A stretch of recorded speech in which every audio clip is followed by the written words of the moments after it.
ఓం నమః శివాయ. ఓం నమో నారాయణాయ. కర్మ నివారణ నరదృష్టి నివారణ కాళభైరవాయ నమో నమః. ఓం కాళకాలాయ విద్మహే కాళాతీతాయ ధీమహి తన్నో నరదృష్టి నివారణ కాళభైరవ ప్రచోదయాత్. హరి ఓం. మా ఛానల్కి స్వాగతం.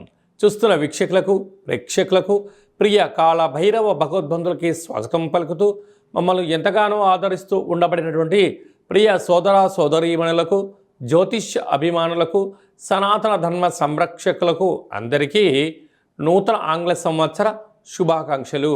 2026వ సంవత్సరం జనవరి నెల 1వ తారీఖు నుండి డిసెంబర్ నెల 31, 2026వ సంవత్సరము అందరికీ నూతన ఆంగ్ల సంవత్సరానికి స్వాగతం పలుకుతూ ఈ 2026వ సంవత్సరంలో అందరికీ శుభాన్ని, జయాన్ని, ఐశ్వర్యాన్ని, ఆనందాన్ని ప్రసాదించాలని మనం మనసారా కోరుకుందాం. ఇక్కడ విశేషం ఏమిటయ్యా అనగా మనకు క్యాలెండర్ పంచాంగం చెప్పుకుంటున్నాం. మనకి ఇక్కడ గురువారం రోజు ప్రారంభమవడం, అందులో 1వ తారీఖున రోహిణీ నక్షత్రం అయింది. గురువారం రోజున రోహిణీ నక్షత్రము, అందులో గురువారము. గురు అంటే గురువు యొక్క రోజు, చంద్రుడి యొక్క నక్షత్రము. అంటే విశేషమైనటువంటి గజకేసరి యోగము ఈ సంవత్సరం అందరికీ ప్రసరిస్తుందని చెప్పి గమనించాలి. అలాగనే మనకు ఉగాది పండగ శ్రీ పరాభవనామ సంవత్సరము కూడా గురువారం ప్రారంభమవుతుంది. ఇది చాలా విశేషంగా గమనించగలగాలి. కనుక ఈ సంవత్సరము విద్యార్థులకు, ఉద్యోగస్తులకు, వ్యాపారస్తులకు, నూతనమైనటువంటి అత్యంత ఆధునిక టెక్నాలజీని నేర్చుకునేటువంటి వారందరికీ, వ్యవసాయ సోదరీమణులకు అందరికీ సువర్ణపు యుగంగా భావించగలగాలి. ద్వాదశ రాశుల్లో గ్రహ గమనాన్ని ఒకసారి వీక్షింపచేద్దాం. మిథున రాశిలో దేవగురు బృహస్పతి సంచార స్థితి, సింహరాశిలో కేతు సంచార స్థితి, ధనుసు రాశిలో చతుర్గ్రహ కూటమి రవి, కుజ, బుధ, శుక్ర సంచార స్థితి, కుంభరాశిలో రాహు సంచార స్థితి, మీనరాశిలో శని భగవానుని సంచార స్థితితో ద్వాదశ రాశుల్లో గ్రహ గమనాలు ఈ విధంగా ఉన్నాయి. సింహరాశి వారికి ఈ ఆంగ్ల సంవత్సరం నుండి మరియు ఉగాది పండగ నుంచి ఆదాయ వ్యయాలని ఒకసారి తెలుసుకుందాం. ఒకవైపు అష్టమ స్థానంలో శని భగవానుడు సంచారం చేయడం వలన ఇప్పటికే వారికి సత్ప్రవర్తన, ధర్మబద్ధత, న్యాయ నిర్ణేత, కర్మప్రదాత వలన అన్ని నేర్చుకోవడం వలన వారి యొక్క ఆదాయం 5, వ్యయం 5. మీ దగ్గర ఎంతైతే డబ్బులు ఉన్నాయో అంతే ఖర్చు పొంచి ఉంది. కనుక వీలైనంత వరకు అప్పులు చేయొద్దు, అప్పులు ఇవ్వద్దు అని చెప్పి జ్యోతిర్విజ్ఞానం తెలియచేస్తుంది. మీరు ఎంత అదృష్టవంతులయ్యా అంటే ఎక్కువగా నష్టం లేదు, ఎక్కువగా లాభం లేదు. ఉండబడిన వాటితో సర్దుకపోగలిగితే చాలా మంచి కాలము అని చెప్పి గమనించాలి. అదే కాకుండా రాజ్యపూజ్యం 7, అవమానం 7. ఆ శని భగవానుడు ఉన్నాడు అనేటువంటి భయం చేత, భక్తి చేత మీరు ఎక్కడ నోరు జారరు, ధర్మబద్ధంగా ఉంటున్నారు, న్యాయంగా ఉంటున్నారు, ఉండబడిన వాటితో సర్దుకపోగలుగుతున్నారు. శత్రువులు ఏదన్నా మీ పైన అన్నా దాన్ని మౌనంగా స్వీకరిస్తున్నారు. ఎవరన్నా 10 మంది 10 పుష్పాలు మీ దగ్గర వేశారనుకోండి, దాన్ని తిరిగి వేస్తే మీ దగ్గర పుష్పాలు ఉండవు. అదే పుష్పాలను మీ దగ్గర ఉంచుకున్నారనుకోండి, చూసేవారికి మీరు భగవంతుడులా కనపడతారు. అంటే మన పెద్దవాడు ఏం చెప్తుంటారంటే ఎదిగే కొద్దీ ఒదిగి ఉండాలి, కాసే చెట్టుకే రాళ్ళ దెబ్బలు అంటూ ఉంటారు. అలాగా వేసిన రాళ్ళను తిరిగి వేయకుండా వాటిపైన మీరు కూర్చున్నారనుకోండి, వేసిన వ్యక్తి దిగువలో ఉంటాడు, ఆ రాళ్ళపైన నిల్చున్న వారు మీరు ఉన్నత శిఖరాలపైన ఉంటున్నారు. కనుక రాజగౌరవం, రాజసన్మానం, ఐశ్వర్యం, ఆనందం, ఆరోగ్యం సింహరాశి వారి సొంతం. ఇంతను కూడా కారణం ఏమిటయ్యా అనగా అష్టమంలో శని భగవానుడు ఉన్నాడు కనుక, మీరు ధర్మబద్ధంగా ఉంటున్నారు కనుక, నియమనిష్టలతో ఉంటున్నారు కనుక, ఉప ఆవాస దీక్షల్లో ఉంటున్నారు కనుక, కీర్తన, భజన సేవారంగ కార్యక్రమంలో ఉంటున్నారు కనుక మీకు ఇలాంటి ఐశ్వర్యం మీ సొంతం కాబోతుంది. ఇక్కడ సంపాదించడం విషయం కాదు, ఖర్చు పెట్టడం విషయం కాదు, ఉండబడిన వాటిని కాపాడుకోవడం యోగదాయకం.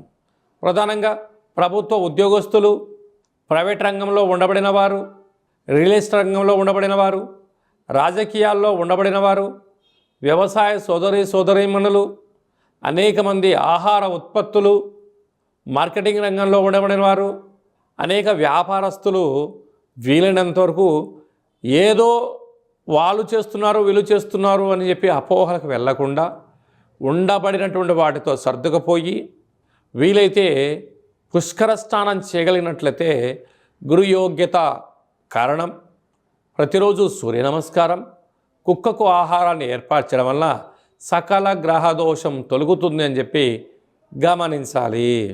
ఈ ఆంగ్ల సంవత్సరం అంతనూ కూడా అందరము కూడా వీలైనంత వరకు తల్లిదండ్రుల యొక్క సేవ, తల్లిదండ్రులతో సత్ప్రవర్తన, తల్లిదండ్రులను ఎవరైతే గౌరవిస్తారో వారందరికీ యోగం కలుగుతుంది.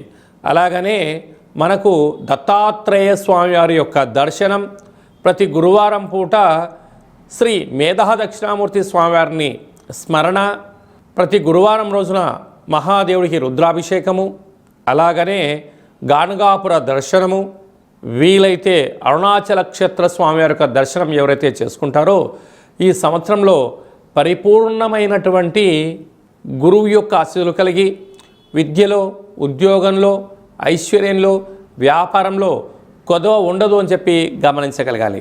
ఇంకనూ మనం విజయం సాధించగలగాలి అన్నట్లయితే ఒక్కొక్క నెలలో మనకు ఒక్కొక్క కాళభైరవ స్వామి వారు ఉంటారు. ఆ కాళభైరవ స్వామికి స్మరణ, ధ్యానము, కూష్మాండ దీపము, నారికేల దీపము, పిండి దీపాన్ని, గండా దీపాన్ని ఒక్కొక్క నెలలో ఒక్కొక్క విధంగా మనం పెట్టుకోగలిగినట్లయితే సంపూర్ణమైనటువంటి స్వామివారికి ఆశీస్సులు కలిగి ఎవరి ఇంట్లో ఎలాంటి ఇబ్బందులు లేకుండా, అష్ట కష్టాలు లేకుండా అష్ట ఐశ్వర్య ప్రాప్తి కలుగుతుందని చెప్పి గమనించాలి. ఈ యొక్క పాత్ర కాళభైరవ స్వామివారి యొక్క అక్షయ పాత్ర. అంటే ఈ యొక్క పాత్రలో అనేక రకముల యంత్రములను అచ్చు వేయడం జరుగుతుంది. ఈ యొక్క పాత్రను ఇంట్లో ఉంచుకొని పూజ చేసిన తదనంతరము ఇలా ఒక్కసారి శబ్దం చేస్తే ఈ పాత్రలోంచి ఓంకార శబ్దం రావడం జరుగుతుంది.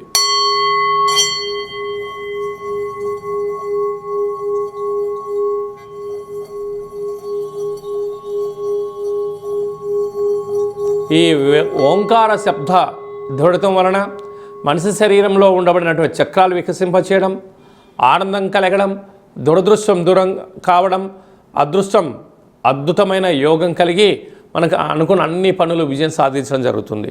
కనుక ఈ అక్షయ పాత్రను 2026వ సంవత్సరంలో ఇంట్లో ఉంచుకుందాం. కాళభైరవ స్వామిని స్మరణ చేద్దాం. సకల అష్టకష్టాలకు స్వస్తి పలుకుదాం. అష్టైశ్వర్య స్వాగతం పలుకుదాం. అలాగనే మీ వ్యక్తిగత జాతకం తెలుసుకోవాలనుకుంటున్నారా? మీ యొక్క పేరు, పుట్టినటువంటి తేదీ, నెల, సంవత్సరం, పుట్టిన సమయం రాసి మీరు వాట్సాప్లో పంపించగలిగినట్లయితే 100 సంవత్సరముల జాతకాన్ని రాసి సవివరంగా సంపూర్ణంగా మీకు ఎక్స్ప్లెయిన్ అంటే ఉదాహరణగా చెప్పడం జరుగుతుంది. అలాగే మీరు పుట్టినప్పుడు గ్రహ గమనాలు ఎలా ఉన్నాయి, ప్రస్తుతం ఎలా ఉంటున్నాయి, రాబోయే కాలంలో ఎలా ఉంటున్నాయో తెలియజేయడం జరుగుతుంది. చాలామందికి పుట్టినటువంటి కాల సమయంలో డేటా ఆఫ్ బర్త్లో లేనటువంటి వారికి మీ పేరు యొక్క మొదటి అక్షరాన్ని అనుసరిస్తూ రాశిని తెలియచేస్తూ రాశి యొక్క స్థితిగతులను చెప్పుకుంటూ అలాగనే రమణ శాస్త్రం ద్వారా అనగా గవ్వళ ద్వారా కాళభైరవ ఉపాసన చేత భూత భవిష్యత్ వర్తమానాన్ని తెలియజేయడం జరుగుతుంది. కనుక 2026వ సంవత్సరంలో మనకు ఉగాది పండుగ దగ్గర నుంచి ఆదాయము, వ్యయము, రాజపూజ్యము, అవమాన కార్యక్రమాలను ఎలా నివారించుకోవాలి, ఐశ్వర్యాన్ని ఎలా పొందుకోవాలో ముందుగానే తెలుసుకుందాం. అపాయింట్మెంట్ తీసుకొని సంప్రదించగలరు. అందరికీ ఈ 2026వ సంవత్సరంలో శుభం, జయం, లాభం, ఐశ్వర్యం కలగాలని కోరుకుంటూ ఆశీర్వచనం.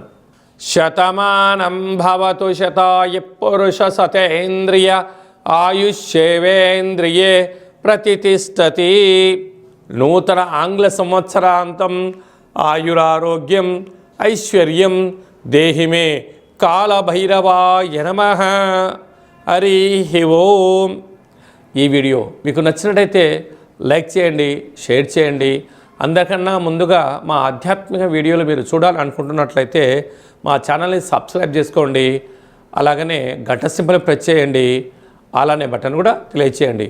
భగవద్బంధులకు మిత్రులకు ఈ ఆధ్యాత్మిక సమాచారం చేరవేసి హిందూ ధర్మాన్ని కాపాడండి.